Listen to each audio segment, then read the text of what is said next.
Bonjour à tous, c'est Julia et aujourd'hui j'aimerais faire une vidéo spéciale concernant la famille. Bon, c'est bientôt les fêtes de Noël, beaucoup d'entre nous vont se retrouver en famille. Il y a des gens pour qui c'est vraiment un vrai bonheur de se retrouver en famille, il y a des gens pour qui c'est pas vraiment le bonheur total et qui ont un peu de mal avec tout ce qui est famille en général. Donc on va voir comment on peut faire face à sa famille, comment on peut réussir à prendre sa famille, c'est-à-dire à être en harmonie avec sa famille et à la voir plutôt comme une façon d'évoluer, comme un moyen extraordinaire d'évoluer.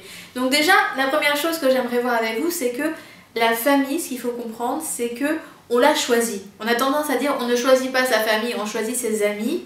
Bon, ça c'est vraiment quand on n'est pas trop dans le développement personnel, mais une fois qu'on commence un peu à cheminer, on se rend compte que finalement, la famille qu'on a choisie, dans laquelle on est né, on l'a choisie, c'est-à-dire que finalement, on s'est entouré de personnes qui vont nous permettre d'évoluer, de travailler sur certaines difficultés, sur certaines faiblesses.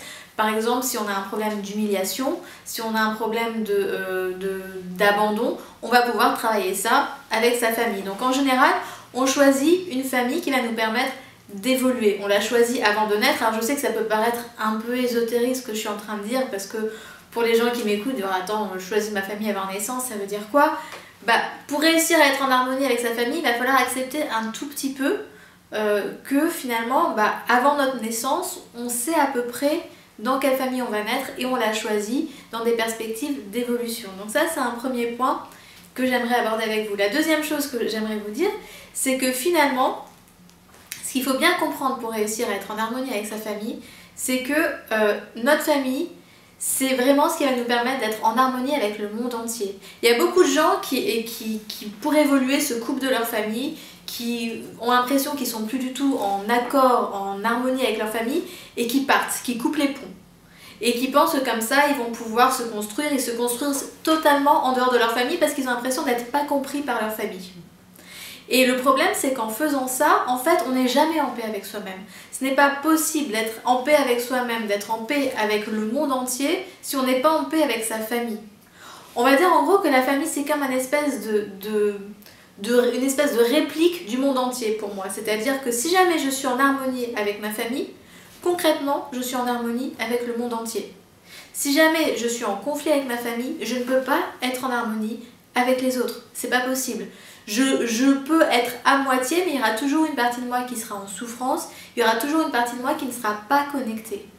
Donc il faut comprendre que quelque part, quand on est en famille, c'est un moyen extraordinaire de travailler notre connexion avec le monde. Donc ça veut dire quoi concrètement? Ça veut dire par exemple, si vous avez un repas familial, au lieu d'être dans le repli, au lieu vraiment de subir ça, essayez d'observer comment vous vous sentez.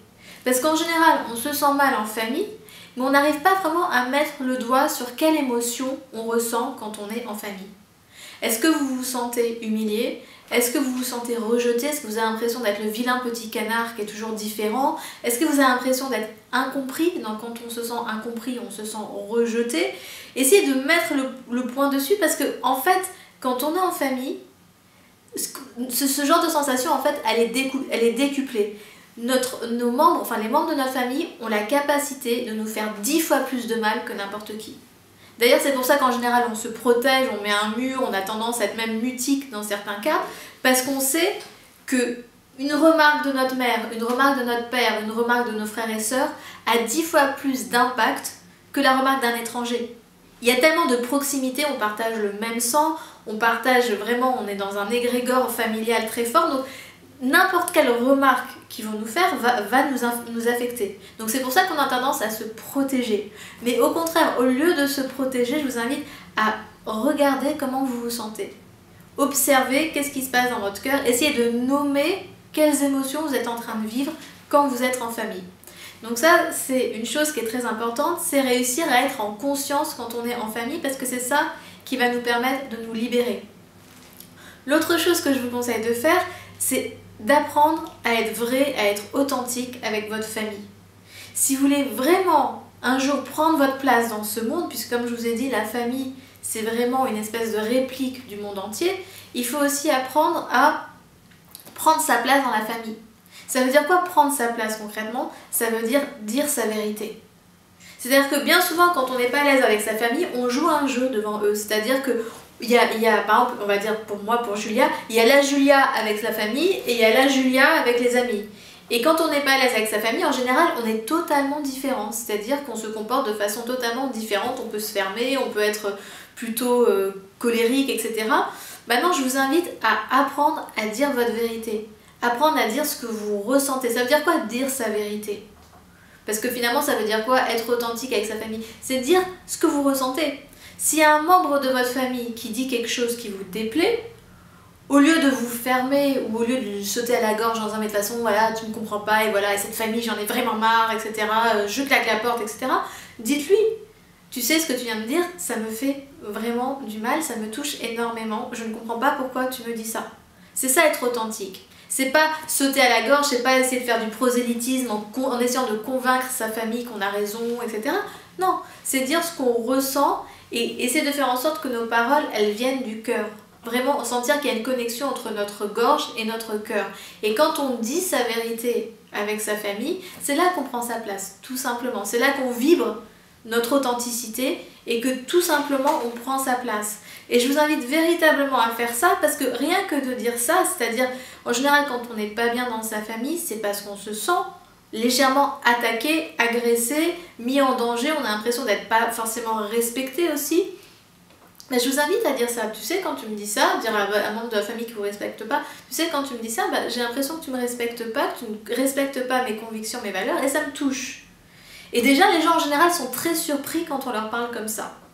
Parce que quand on leur saute à la gorge, quelque part, on leur donne raison. Si on leur dit ce que tu me dis me touche énormément, là, on les met face à leurs responsabilités et on leur dit tout simplement voilà, qu'il y a des limites à ne pas franchir. Et je vous invite vraiment à faire ces petits exercices-là. Donc déjà, d'être en présence avec votre famille, de ressentir, de nommer ce que vous ressentez quand vous êtes en famille, et aussi de dire votre vérité, de dire comment vous ressentez, et comprendre que finalement, chaque membre de votre famille fait office de symbole de la société. Votre mère, ça va être la relation avec les femmes, ça va être... Si vous êtes une femme, ça va être comment vous êtes avec vos copines. Votre père, ça va être plutôt une figure d'autorité. Ça va être aussi rapport aux hommes. Essayez de voir quels sont les symboles dans votre famille. Et essayez de comprendre que finalement, la famille, c'est le meilleur moyen d'évoluer. C'est pas une punition d'être né dans une famille dans laquelle on ne se retrouve pas, on a l'impression d'être en décalage. C'est pas une punition, c'est vraiment le meilleur moyen d'évoluer. Et je vous invite vraiment à changer de perspective, surtout pendant ces fêtes où vous avez l'occasion d'être réunis avec votre famille. Je vous invite vraiment à essayer de prendre ça comme une opportunité extraordinaire d'évoluer. Donc prenez tout ce mois de décembre où vous allez être avec eux comme une perspective d'évolution. Et puis d'ici là, je vous souhaite de très très bonnes fêtes et à bientôt. C'était Julia, bye bye!